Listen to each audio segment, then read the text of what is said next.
I'm standing here at one of the hundreds of impromptu makeshift tent cities that have arisen all over the city of Port-au-Prince since the earthquake. The people that live here have lost their homes and most of their possessions. They've moved into this little parcel of land and erected makeshift tents to live in. They've literally brought their lives to this place. The situation is urgent and desperate. They depend on outsiders now for food, for water, for sanitation, and this is the kind of response that we have to bring to Port-au-Prince to help people like this who live all over the city.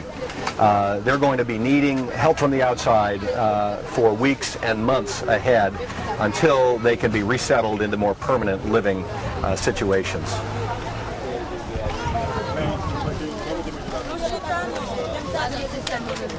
There are literally hundreds of these tent cities, and I'm inside one of the little makeshift tents.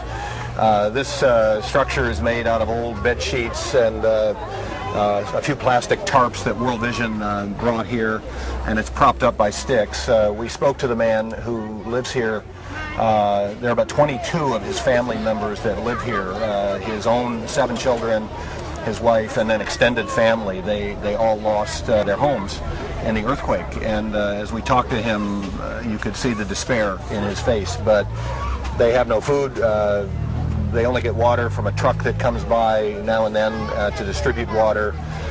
There's no school for their children to go to, and you can see in these surroundings that they've brought any belongings they could rescue from their house, and they've stuffed them in the back here. There's bags, and there's even a suitcase over there.